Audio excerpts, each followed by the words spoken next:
Kumakain ka ba ng mga buto araw-araw dahil akala mo ay nakakahaba ito ng buhay? Mag-ingat. Matapos ang edad na 60, ang ilang mga butong tinatawag na superfoods ay lihim palang sumisira sa iyong mga kasukasuan at puso. Pero huwag mag-alala, ibubunyag ko ang atro na dapat mong iwasan agad at patro na himalang pagkain na talagang makakatulong sa pagpapalakas ng inyong katawan. Simulan na natin. Ngayon, tayo ay dadako na sa unang bahagi ng ating usapan.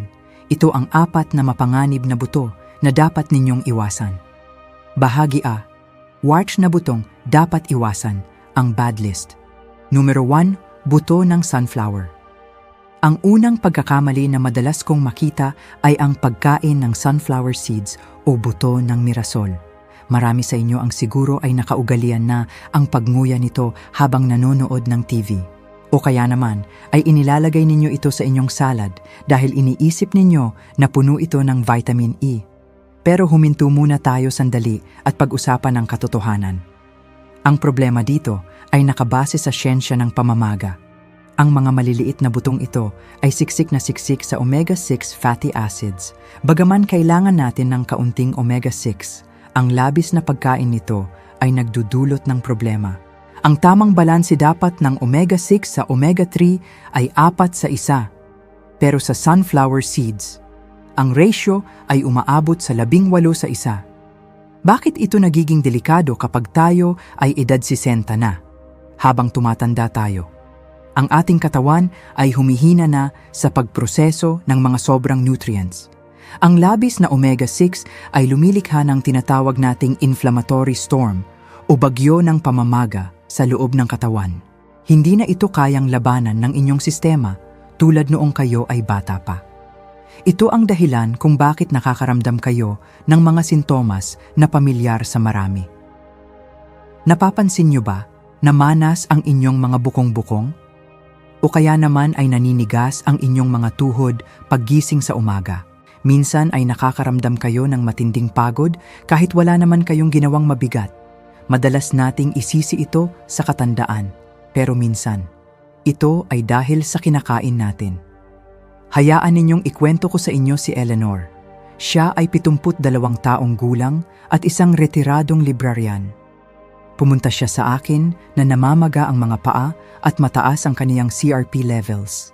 Ito ang sukat ng pamamaga sa dugo. 3 beses na mas mataas kaysa sa normal, wala siyang ibang bisyo. Pero nalaman namin na tuwing umaga, kumakain siya ng isang mangkok ng granola na puno ng sunflower seeds. Mahal na mahal niya ito, pero ito pala ang sumisira sa kanya. Kaya narito ang aking payo. Ang solusyon ay simple lang. Itigil ang pagkain ng sunflower seeds araw-araw. Kung mayroon kayong garapon nito sa inyong kusina ngayon, mag-ingat kayo. Pwede namang kumain paminsan-minsan kung may handaan.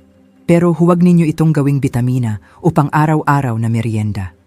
Ang inyong mga tuhod ay magpapasalamat sa inyo. Numero 2, langis ng cottonseed. Ang ikalawang uri ay medyo tuso. Ito ay ang cottonseed oil o langis mula sa buto ng bulak. Alam ko ang iniisip ninyo. Doc, hindi naman ako bumibili ng buto ng bulak para kainin. Tama kayo. Pero ang nakakatakot ay kinakain ninyo ito nang hindi ninyo namamalayan. Ito ay nakatago sa mga paborito ninyong pagkain. Nandoon ito sa mga biskwit, sa mga crackers, at lalo na sa mga salad dressing na may nakasulat na low-fat na nabibili ninyo sa grocery store. Bakit ito masama? Ang cottonseed oil ay naglalaman ng natural na lason na kung tawagin ay gossypol.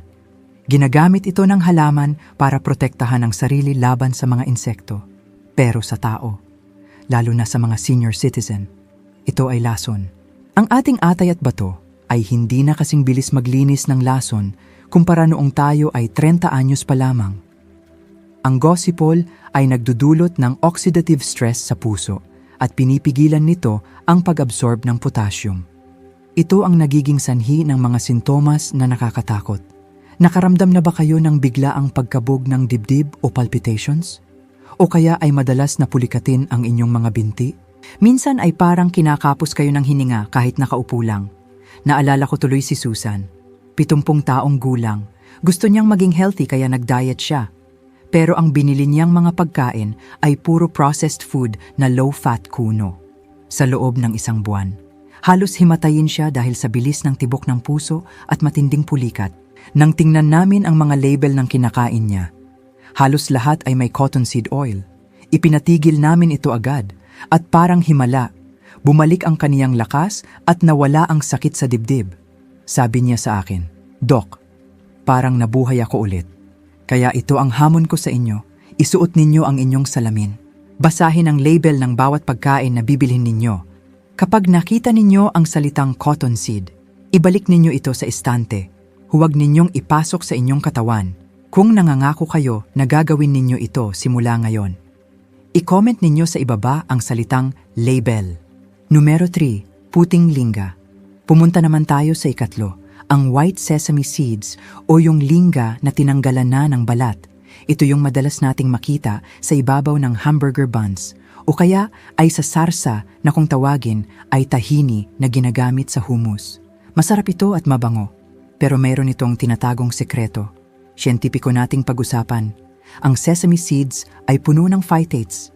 Isipin ninyo ang phytates bilang isang magnet. Kapag pumasok ito sa inyong tiyan, hinihigop nito ang calcium, ang zinc, at ang magnesium. Bakit ito problema? Dahil sa edad nating ito. Ang inyong mga buto ay uhaw na uhaw sa calcium at zinc kapag kinuha pa ito ng phytates. Ang inyong mga buto ay lalong hihina. Isa pa, ang sesame ay isa na ngayon sa pangunahing allergen o nagdudulot ng allergy sa mga matatanda. Kaya kung kayo ay nagtataka kung bakit tila lumulutong ang inyong buto o osteoporosis, o kaya naman ay palagi kayong barado ang ilong na parang may sipon na ayaw gumaling. Minsan ay makati ang balat o may rashes na pabalik-balik. Baka ito ay dahil sa linga. Isang pasyente ko na nagngangalang Patricia, 69 na taong gulang. Ang reklamo niya ay matinding sakit sa kasukasuan at makating balat. Mahilig siya sa hummus at kinakain niya ito araw-araw. Sinubukan niyang tanggalin ang gatas at karne pero walang nangyari. Nang tanggalin namin ang sesame sa kaniyang diet, sa loob lang ng 2 linggo, sinabi niya na pakiramdam niya ay bumata siya ng 15 taon.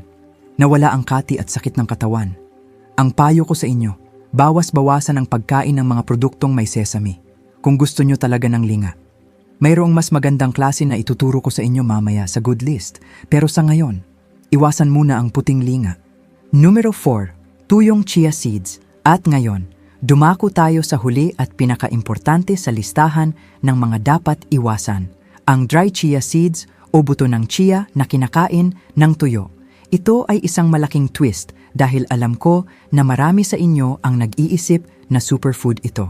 Tama kayo. Mabuti ang chia, pero, at ito ay isang malaking pero, kapag kinain ninyo ito ng tuyo, ito ay nagiging panganib. Ang buto ng chia ay parang espongha. Kaya nitong sumipsip ng tubig na 12 beses na mas mabigat kaysa sa sarili nito. Kapag pumasok ito sa inyong katawan, hihigupin nito ang lahat ng tubig sa inyong lalamunan at tiyan. Pagkatapos ay lalaki ito at magiging malagkit na gel. Para sa ating mga senior citizen, madalas ay tuyo na ang ating lalamunan at mahina na ang pagtulak ng pagkain sa bituka. Kapag kumain kayo ng tuyong chia at uminom ng tubig, pwede itong bumara sa inyong lalamunan. Ito ay nangyari kay James, 74 na taong gulang. Narinig niya na maganda ang chia para sa pagdumi. Kaya kumuha siya ng 1 kutsara ng tuyong buto. Isinubo niya at uminom ng tubig. Ang akala niya ay gaginhawa siya. Pero ang nangyari ay isinugod siya sa ospital. Bumara ang namamagang buto sa kaniyang lalamunan at kinailangan pa itong tanggalin ng doktor. Nakakatakot, di ba? Pero madali lang ang solusyon. Ito ang batas na hindi pwedeng baliin. Kailangan ninyong ibabad o isok ang chia sa tubig. Ibabad ito nang hindi bababa sa 30 minuto bago kainin. Hayaan ninyong lumaki ito sa baso, hindi sa inyong lalamunan. Huwag na huwag kakain ng tuyo. Kung nais ninyong protektahan ang inyong sarili at ang inyong pamilya, i-comment ang salitang soak sa ibaba para ipaalala sa lahat na ang simpleng pagbabad ay makakaligtas ng buhay. Bahagi B, fodder na butong dapat kainin, ang good list. Dito na tayo sa ikalawang bahagi ng ating video. Ngayon, na alam na ninyo kung ano ang mga dapat iwasan. Baligtarin naman natin ang sitwasyon. Pag-usapan natin ang mga solusyon. Ito ang 4 na buto na dapat ninyong kainin araw-araw para maibalik ang inyong lakas. Numero 1, itim na linga. Huwag muna ninyong itapon ang lahat ng linga sa inyong kusina. Mayroon akong gustong ipakilala sa inyo. Ito ang black sesame seeds o ang itim na linga. Bakit ito naiiba sa puti? Ang puting linga ay tinanggalan na ng balat at madalas ay processed na.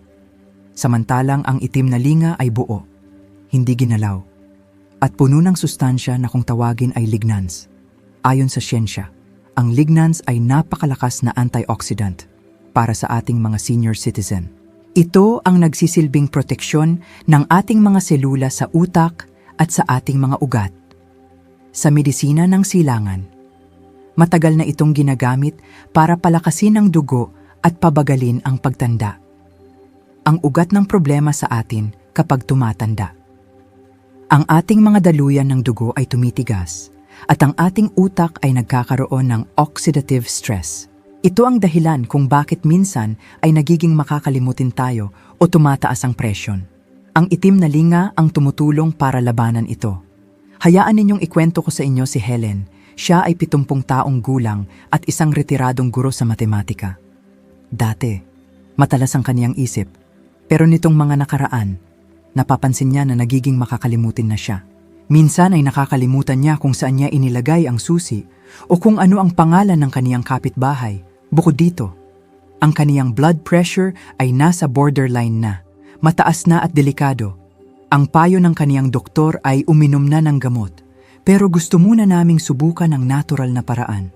Iminungkahi namin na kumain siya ng 1 kutsarita ng dinikdik na black sesame seeds tuwing umaga. Hinalo niya ito sa kaunting honey at maligamgam na tubig. Ang resulta ay kamangha-mangha. Sa loob lamang ng 1 buwan, bumalik ang kaniyang focus. Masigla niyang ibinalita sa amin na naalala na niya ang pangalan ng kaniyang mga estudyante noong dekada 90. At ang kaniyang blood pressure? Bumaba ito mula sa 142/88, naging 128/80 na lang, nang walang iniinom na bagong gamot. Kaya ito ang dapat ninyong gawin. Pumunta sa tindahan at humanap ng organic black sesame seeds. Pero tandaan ninyo ito, at napaka-importante nito. Ang buto ng itim na linga ay may matigas na balat. Hindi ito matutunaw ng inyong tiyan kung kakainin ninyo ng buo.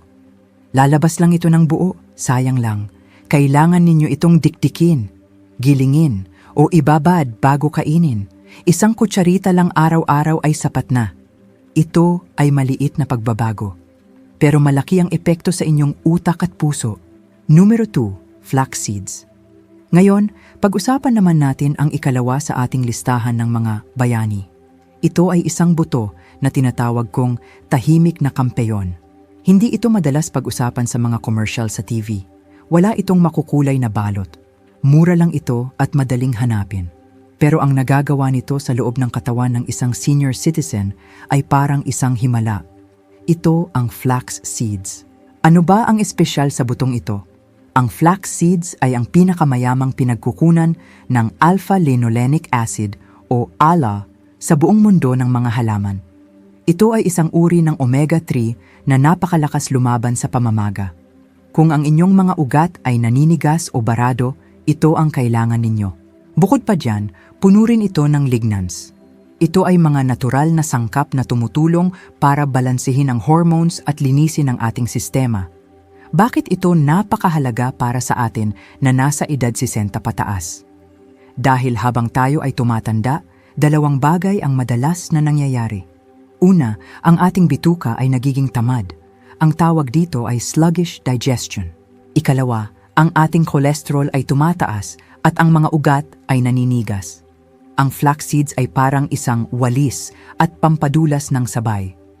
Nililinis nito ang inyong bituka para maging regular ang inyong pagdumi at pinapalambot nito ang inyong mga ugat para dumaloy ng maayos ang dugo. Hayaan ninyong ikwento ko sa inyo si Joseph. Si Joseph ay 68 taong gulang, isang retiradong taxi driver. Ang problema niya ay hindi biro at alam kong marami sa inyo ang makaka-relate dito. Siya ay may mataas na kolesterol at matinding constipation o pagtitibi. Sabi niya sa akin, "Doc, ang pakiramdam ko ay laging mabigat ang tiyan ko, parang may bato sa loob." Minsan ay inaabot siya ng 3 araw bago makadumi. At kapag dumumi siya, kailangan pa niyang umiri ng husto. Masakit iyon at delikado para sa kaniyang blood pressure. Sinubukan na niya ang mga laxative o pampadumi, pero ayaw niyang maging dependent dito habang buhay. Kaya sinabihan namin siya na subukan ang flax seeds. Sinimulan niya sa 1 kutsarita na hinalo sa kaniyang yogurt tuwing umaga. Noong una ay walang masyadong nangyari. Pero sinabihan namin siya na magtiyaga. Tinaasan niya ang dosis sa 2 kutsarita sa 2nd linggo. At pagdating ng 3rd linggo, tumawag siya sa amin. Naririnig ko ang saya sa boses niya. Sabi niya, "Dok, para akong may bagong tiyan. Nakakadumi na siya araw-araw ng walang kahirap-hirap." Sabi niya, effortless. Parang relo ang kaniyang tiyan tuwing umaga. Nawala na ang bigat at sakit at hindi lang iyon. Nang magpa-blood test siya pagkalipas ng 3 buwan, laking gulat ng kaniyang doktor sa puso. Ang kaniyang total cholesterol ay bumaba mula 218 papunta sa 174. Ang kaniyang triglycerides ay bumaba rin ng malaki. Lahat ng ito ay dahil sa isang simpleng buto. Pero mga kaibigan, makinig kayong mabuti. Mayroong isang importanteng sekreto para gumana ito. Ang flax seeds ay may napakatigas na balat. Kung kakainin ninyo ito ng buo, lalabas lang ito sa inyong katawan ng buo. Walang mangyayari. Sayang lang ang pera ninyo. Kailangan ninyo itong gilingin o dikdikin. Ang payo ko, bumili kayo ng buong buto. Kayo na mismo ang magiling nito sa bahay gamit ang coffee grinder o blender.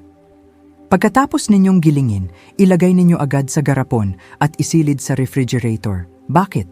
Dahil ang healthy oils nito ay mabilis masira o mapanis kapag naiwan sa init. At huwag nyo rin itong lulutuin sa sobrang init para hindi mawala ang bisa. Pwede ninyong ihalo ang giniling na flax seeds sa inyong oatmeal, sa smoothie, o kaya ay ibudbud sa ibabaw ng kanin. Huwag nyo lang iluluto. Kung gusto ninyong magkaroon ng tiyan na magaan, malusog na puso, at kolesterol na mababa tulad ni Joseph, subukan ninyo ito. Ito ay mura, natural, at epektibo. I-comment ang salitang flax sa ibaba kung handa na kayong linisin ang inyong sistema at maging magaan ang pakiramdam araw-araw. Numero 3. Buto ng kalabasa. Dumako naman tayo sa 3 sa ating listahan ng mga bayani. Ito ay isang uri ng buto na madalas nating minamaliit. Madalas nating makita ito tuwing Halloween kapag nag-uukit tayo ng kalabasa. Pagkatapos ng kasiyahan, ano ang ginagawa natin sa mga buto? Kadalasan, itinatapon na lang natin sa basurahan. Kaibigan, iyan ay isang malaking pagkakamali. Ang pumpkin seeds na tinatawag ding pepitas ay isa sa mga pinakamasustansyang pagkain na ibinigay sa atin ng kalikasan. Para sa mga taong nasa edad 60 pataas, ang maliliit na butong ito ay parang ginto. Bakit ko nasabi iyan? Dahil ang pumpkin seeds ay hindi lang basta pagkain. Ito ay isang natural na tableta ng multivitamin. Pag-usapan natin ang siyensya sa likod nito. Ano ba ang kulang sa katawan natin kapag tayo ay tumatanda? 2 bagay, zinc at magnesium. Una, ang zinc. Habang tayo ay nagkakaedad, ang asido sa ating tiyan ay humihina. Kailangan natin ng malakas na asido para makuha ang zinc mula sa ating kinakain. Kaya ang resulta, marami sa atin ang kulang sa mineral na ito. Ano ang nangyayari kapag kulang ka sa zinc? Ang iyong mga sugat ay matagal gumaling. Ang iyong panlasa at pangamoy ay humihina. At mas madali kang kapitan ng ubo at sipon. Ang pumpkin seeds ay puno ng zinc na madaling makuha ng ating katawan. Ikalawa, at mas importante para sa marami sa inyo, ay ang magnesium. Ang magnesium ay ang mineral ng relaxation. Ito ang nag-uutos sa inyong mga kalamnan na mag-relax. Ito rin ang nagpapakalma sa inyong utak para makatulog kayo. Kapag kulang kayo nito, ang inyong mga kalamnan ay mananatiling gising at matigas. Diyan nagsisimula ang problema. Nakaranas na ba kayo ng ganito? Nakahiga na kayo sa kama, pagod na pagod, pero hindi kayo makatulog? O kaya naman, sa kalagitnaan ng gabi, bigla na lang titigas ang inyong binti dahil sa matinding pulikat? O baka naman, nararamdaman ninyo na parang may kung anong gumagapang o nanginginig sa inyong mga paa, kaya kailangan ninyo itong igalaw ng igalaw? Ang tawag dyan ay restless leg syndrome. At madalas, ang salarin ay kakulangan sa magnesium. Hayaan ninyong ikwento ko sa inyo si Arthur. Si Arthur ay 73 taong gulang. Isang masipag na tao na nagtrabaho sa konstruksyon buong buhay niya. Sanay siya sa hirap, pero nitong mga huling taon may isang bagay na tumalo sa kanya, ang kawalan ng tulog. Pumunta siya sa akin na mukhang bagsak na bagsak ang katawan. Ang sabi niya, "Dok, gabi-gabi na lang para akong nakikipagbuno sa kama ko." Ang kwento niya, tuwing pipikit siya, magsisimula na ang panginginig sa kanyang mga binti. Kusa itong sumisipa. Kailangan niyang tumayo at maglakad-lakad sa kwarto para lang mawala ang pakiramdam. Dahil dito, putol-putol ang tulog niya. At ang mas malala, pati ang asawa niya ay hindi na rin makatulog dahil sa likot niya. Nagiging mainitin na ang ulo nilang dalawa dahil sa puyat. Uminom na siya ng calcium, uminom na siya ng gatas, uminom na siya ng maraming tubig, pero walang nagbago. Nang suriin namin ang kaniyang dugo, nakita namin ang problema. Ang kaniyang magnesium levels ay nasa pinakamababang hangganan. Ang kaniyang tangke ay simot na. Hindi namin siya niresetahan ng mamahaling gamot pampatulog. Sa halip, ibinigay namin sa kaniya ang isang simpleng solusyon, pumpkin seeds. Ang payo namin ay kumain siya ng isang dakot o humigit kumulang 30 grams ng pumpkin seeds araw-araw.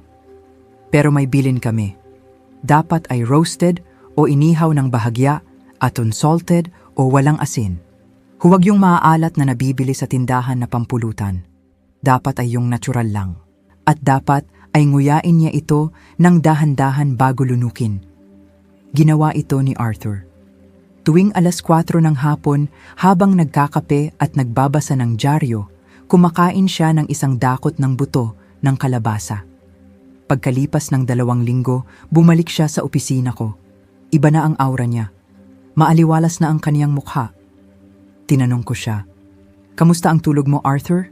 Ngumiti siya at sinabing, "Dok, sa unang pagkakataon sa loob ng 3 taon, nakatulog ako ng dire-diretso hanggang umaga. Nawala na ang panginginig ng kaniyang binti. Nawala na ang pagsipa sa gabi. Ang kaniyang katawan ay naging payapa. At ang sabi niya, ang asawa niya ay mas masaya pa kaysa sa kanya. Dahil sa wakas, tahimik na ang kanilang gabi. Wala nang kicking machine sa tabi niya. Iyan ang magagawa ng tamang pagkain. Hindi niyo kailangan ng chemical para makatulog. Minsan, kailangan lang ng katawan ninyo ang tamang mineral para kumalma. Kaya mga kaibigan, sa susunod na pupunta kayo sa grocery, hanapin ninyo ang pumpkin seeds. Mura lang ito. Masarap. At napakadaling kainin. Isang dakot lang bawat hapon. Iyon lang ang kailangan para magpaalam sa pulikat at batiin ang mahimbing na tulog. Kung gusto ninyong matulog ng mahimbing tulad ni Arthur, subukan ninyo ito. Ito ay regalo ninyo sa inyong sarili. Numero 4, hemp seeds. At ngayon mga kaibigan, narito na tayo sa pinakatuktok ng ating listahan, ang tinatawag nating kampyon. Ang kampyon, ang buto na sa tingin ko ay dapat nasa kusina ng bawat taong lampas sa edad na 60. Ito ang hemp seeds na kilala rin bilang hemp hearts. Bago kayo magtaas ng kilay, hayaan ninyong linawin ko muna ang isang bagay na madalas itanong sa akin. "Doc, hemp? Hindi ba marijuana yan? Baka mahaya ko diyan?" Huwag kayong mag-alala. Bagaman magkamag-anak ang halaman kung saan sila nanggaling, ang hemp seeds na nabibili sa tindahan ay walang THC. Ibig sabihin, wala itong sangkap na nakaka-addict o nakakapagpabago ng isip. Ito ay purong pagkain. At hindi lang basta pagkain, ito ay gamot ng kalikasan para sa inyong nananakit na katawan. Bakit ko sinasabing ito ang numero 1? Pag-usapan natin ang siyensya sa likod nito. Naaalala niyo ba noong una nating pinag-usapan ang omega-6 at omega-3? Ang sabi natin, ang sobrang omega-6 ay nagpapamaga at ang omega-3 ay nagpapagaling. Ang hemp seeds ay mayroong pinakaperpektong balance ng dalawang ito na makikita sa mundo ng mga halaman. Ang ratio nito ay 3:1. Ito ang tinatawag na golden ratio o ang gintong balanse na kailangan ng ating katawan para patayin ang pamamaga nang hindi sinisira ang ating sistema. Pero hindi lang iyan. Mayroon pang isang lihim na sandata ang butong ito. Ito ay ang GLA o gamma-linolenic acid. Bihirang-bihira nating makuha ang GLA sa ating pang-araw-araw na pagkain. Pero napakahalaga nito para sa mga senior citizen. Isipin ninyo ang GLA bilang isang pamatay-sunog sa loob ng inyong katawan. Kapag ang inyong mga kasukasuan ay nagiinit dahil sa arthritis, ang GLA ang nagpapalamig dito. Kapag ang inyong hormones ay magulo, ang GLA ang nag-aayos nito. At may isa pang malaking problema tayong mga may edad na kinakaharap, ang sarcopenia. Ito ang unti-unting pagkawala ng ating muscle o kalamnan habang tayo ay tumatanda. Napapansin niyo ba na mas mabilis na kayong mapagod ngayon? O kaya ay hirap na kayong buhatin ang mga bagay na dati ay sisiw lang sa inyo? Iyan ay dahil nawawalan na kayo ng muscle mass. Ang hemp seeds ay isang kumpletong protina. Ibig sabihin, nasa kanya na ang lahat ng amino acids na kailangan ng inyong katawan para gumawa at magkumpuni ng kalamnan. At ang pinakamaganda, napakadali nitong tunawin. Hindi ito tulad ng karne na nagpapabigat sa tiyan. Ang hemp seeds ay malambot, parang mantikilya at madaling i-absorb ng ating tumatandang bituka.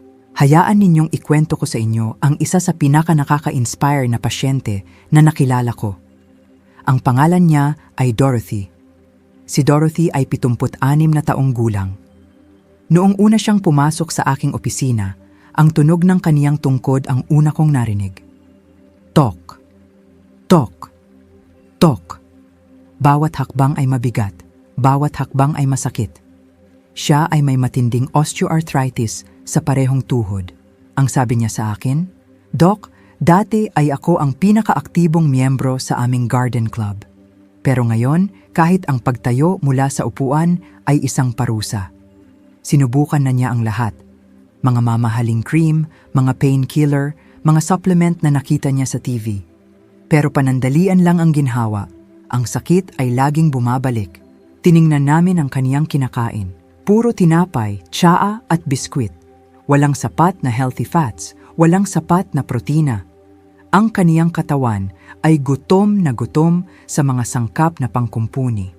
Kaya binigyan namin siya ng isang simpleng reseta. Hindi gamot, kundi hemp seeds. Sinabihan namin siya na kumain ng 3 kutsara o 3 tablespoons nito araw-araw. Dahil malambot ang hemp seeds, hindi na niya kailangang gilingin o ibabad. Ang ginawa niya, inihalo niya ito sa kaniyang oatmeal sa umaga. Minsan naman ay binubudbud niya sa kaniyang sopa sa tanghali. Napakasimple. Walang komplikadong preparasyon. Lumipas ang mga linggo. Sa 3 linggo, tumawag siya sa amin. Ang sabi niya, "Doc, napapansin ko na hindi na ganun katigas ang tuhod ko paggising sa umaga." Iyon ay isang magandang senyales. Pagdating ng 6 na linggo, bumalik siya sa klinika. At laking gulat namin. Wala na ang tunog ng tungkod. Tok, tok, wala na.